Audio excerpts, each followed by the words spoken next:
Whoa. Bring the camera over here. I'm the star of the show. What is up, Broncos country? Welcome to episode 32 of Keep Your Eye on the Ball, your YouTube channel dedicated to all things Denver Bronco football. You are probably wondering who I am, so let me reintroduce myself. I am also podcasting with the boys over at Bourbon, Broncos, and No BS every Monday, sometimes on Tuesdays, sometimes I pop up randomly during the week, but it is always fun. Always come check us out. And now, let's get into the episode. We are actually talking a bit of a sober subject. We're talking the Ukraine-Russia war and what the role of the EU... Oh, wait, hold on. That is my other show. This is a Bronco show. We're going to talk Denver Bronco football, obviously, and the breaking news of Nik Bonitto and the team reaching a 4-year, $120 million contract extension. This keeps him under team control for the foreseeable future. I'll be breaking down the contract, what I think, what I like, and if there's anything I didn't like as well. I will also be going into, because it's my show, damn it, and I will be talking the new Batman comic that dropped yesterday. I'll give you my thoughts and let you know what I think you should do about reading this new monthly that DC has. So what are my thoughts on Nik Bonitto re-signing with the team today? Well, obviously, from the good part of it, it keeps the nucleus of the defense and the team in general under team control for at least the next 2 seasons. Now, again, I can't really find much that I don't like about this. If you look at the number, 4-year, $120 million, $70 million guaranteed, it does give a lot of money to Bonitto, but with that guaranteed money, it also gives the team a ton of leeway as far as salary cap flexibility. Again, next season, when the team is fully out underneath the Russell Wilson contract, they're going to have a ton of money to play with. And that also means that you can pay Bo Nix when that deal and that time comes up. I honestly don't see a whole lot of other pending contracts coming down the pike. So in all honesty, when Bo Nix is able to be extended, I think that's going to be the next deal that gets. I initially said that the number would have to be between 20 and 25 based on the contract that George Karlaftis got in Kansas City and based on the Micah Parsons deal that got done the week before.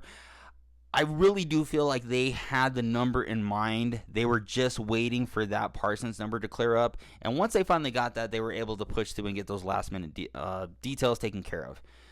Don't really have too much to complain about this. It's a good contract for the team. It's a good contract for the player. And so everybody's happy for right now. Let's get to the business of just playing some football out of the way. Let's jump over to... Because it's my show, damn it. Now, as much as I love talking Denver Bronco football, I also have some other interests.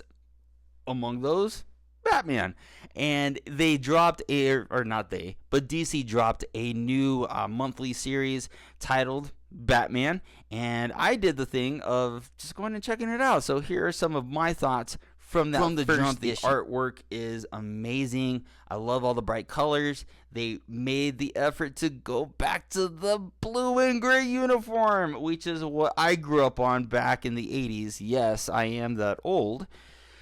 But it's a return to the original iconic suit, which I kind of fell in love with. There is an emphasis on Batman's detective skills and gadgets. If you're reading it, I believe that they intimate that Alfred is no longer alive. So depending on how you feel about that, I don't know. For me, it was it was an in-between. I thought it was a nice twist. Some people are going to like that. Some people aren't. Now, when it comes to the actual comic itself, they did say that they are going to try some different storylines. Obviously, some different retellings of characters. So with this first issue under our belts, it was okay. It left a little bit of a cliffhanger for next month's issue, and overall, it was a good palette. Good wetting the palette. That's not a good word. It was fine. Not as much action as you would like from a Batman comic. A little bit. While I did like the detective aspect of it and kind of going into some of his gadgets. Wasn't really super happy with how they kind of made Alfred. In my mind, Alfred is kind of one of the more timeless parts of the Batman mythos. So to basically have him as like a hologram and just somebody to bounce dialogue off of, I think that's a little minimalist, a little kind of takes away from the character, but not a big deal.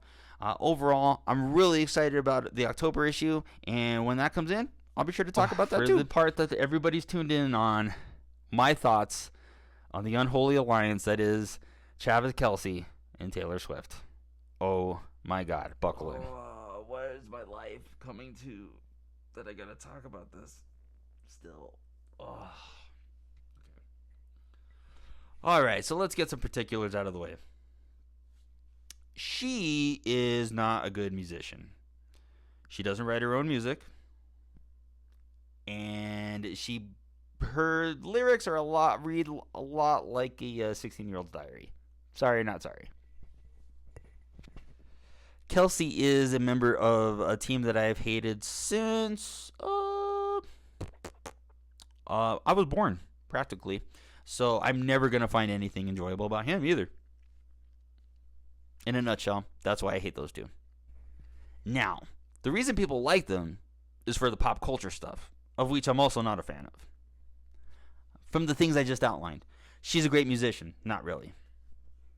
He's the lovable dork, brute guy. I don't know, but that's also not true. He's just he's a putz.